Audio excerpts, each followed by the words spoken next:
ერთიანი ნაციონალური მოძრაობა ხელისუფლებას ფიზიკური ანგარიშწორების წახალისებაში ადანაშაულებს. პარტიაში ამბობენ, რომ მათი ლიდერებისა და აქტივისტების ინციდენტების 125-იანო ცემის ფაქტზე ძიების დაწყება არასწორია, რადგან დამნაშავის პოვნის შემთხვევაში იგი მხოლოდ ჯარიმას ითვალისწინებს. სწორედ ამიტომ ყოფილი ხელისუფლება საგამოძიებო უწყებების ამ ქმედებას პოლიტიკურ შეფასებას აძლევს.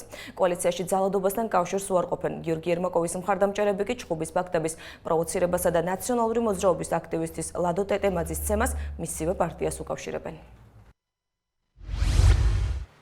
პოლიტიკური ოპონენტების ფიზიკური შეურაცხყოფა ხელისუფლების მიერაა წახალისებული, აცხადებენ ერთიან ნაციონალურ მოძრაობაში.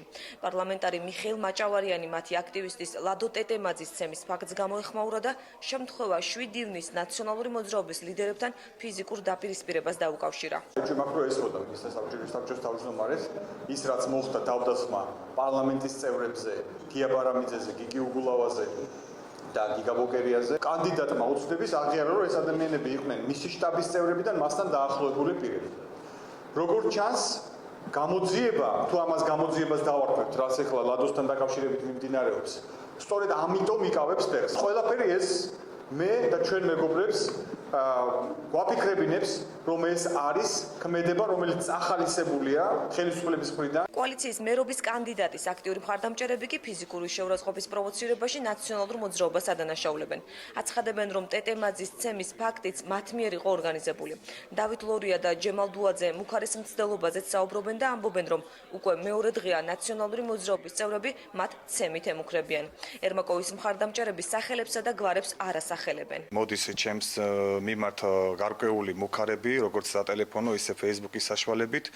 თითქოს და ჩვენ ისევ ნაციონალური მოძრაობის აქტივისტებისგან თითქოს ჩვენ გაგვისწორდებიან ფიზიკურად და შორს იძიებენ ლევან ტეტემაძის ცემის გამო. მინდა გითხრათ, რომ ეს ჩემში არ ზის, არც პროკურატურაში მიმართვა, არც ვინმეს ფიზიკურად არ მახასიათებს. ჩვენ არ ვაპირებდით დღეს განცხადების გაკეთებას, მაგრამ ისე წამოვიდა ეს ხვარძლი ნაციონალური მოძრაობისგან და ისინი პირდაპირ წესით თავიანთ მხარდამჭერებს მოუწოდებენ შურისძიებისკენ, რომ არ შეიძლება რომ დღეს განცხადება არ გაგვაკეთებინა. ჩვენი აზრით ეს არის მათი ნაციონალური მოძრაობის მეთოდი და მათი მოწყობილო წინასაარჩევნოდ თავი წარმოაჩინა როგორც რეპრესირებული და დააბრალონ ხელისუფლებას. ბრალდებებს კოალიციის მერობის კანდიდატის პასუხობს. გიორგი ერმაკოვის განცხადებით, იგი გმობს ნებისმიერი სახის ძალადობას და ემიჯნება მსგავს ქმედებებს.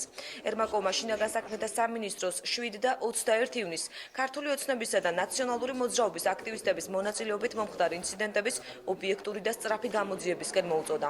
კატეგორიულად პირადად მე და ჩვენი მთელი გუნდი ვემიჯნებით ძალადობრივ ქმედებებს, რომელიც შეიძლება იყოს განხორციელებული ნებისმიერი მოქალაქის, ნებისმიერი პარტიის წარმომადგენლის მიმართ.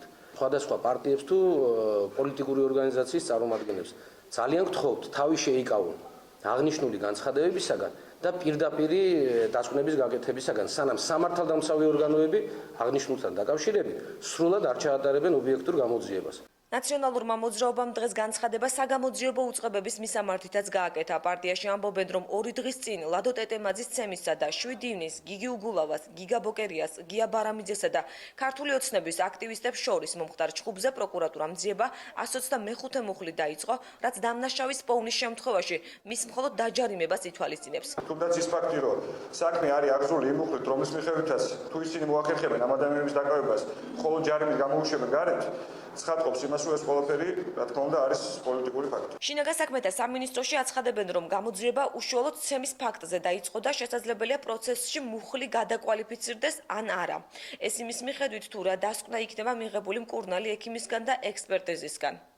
იგივე განმარტებას აკეთებენ ახალგაზრდა იურისტთა ასოციაციაშიც. იურისტი გიორგი ხიმშიაშვილი ამბობს, რომ ძიების პროცესში შესაძლოა მუხლი არა 117, ანუ ჯანმრთელობის განზრახ მძიმე დაზიანების მცდელობად, არამედ სიცოცხლისთვის საშიშ ქმედებადაც შეფასდეს, რაც სასჯელის სახით გაცილებით მძიმე სანქციებს ითვალისწინებს. ძიების დაწყება კონკრეტული ქმედებასთან მიმართებაში სისხლისამართლის კოდექსის განსაზღვრული ნორმით, ეს არის წმინდა ადმინისტრირების თვალსაზრისით განსაზღვრული მომენტი და რა თქმა უნდა შემდგომ გამოძიების წარმოების ეტაპზე თუ გამოიკვეთება კონკრეტული დანაშაულების ქმედების ნიშნები არსებითად, რა თქმა უნდა სისხლისამართლის საპროცესო კოდექსით არის შესაძლებელი მოხდეს გადაკვალიფიცირება. შეიძლება შევაფასოთ, რომ გამომძიებელმა ვიზუალური დათვალიერების შედეგად ჩათვალა, რომ ადგილი ქონდა ცემის ფაქტს, მაგრამ შემდგომ საჭირო არის, ასე ვთქვათ, სამედიცინო ექსპერტიზა სიგრძის დასკვნა. ტეტემაძე ჯერ კიდევ გუშინ აცხადებდა, რომ გამოძიებას იგი არ დაუკითხავს. მისი ჯანმრთელობის მდგომარეობა სტაბილურია, თუმცა იგი ამ დრომდე რესპუბლიკურ საავადმყოფოში რჩება. არსებობს თუ არა პროკურატურაში სხეულის დაზიანებაზე ექსპერტიზა და ექიმის დასკვნა უცნობია. პროკურატურისგან ჩვენ ინფორმაცია ვერც მიმდინარე წლის 7 ივნის მომხდარ ჩხუბზე დაწყებული ძიების შესახებ მივიღეთ.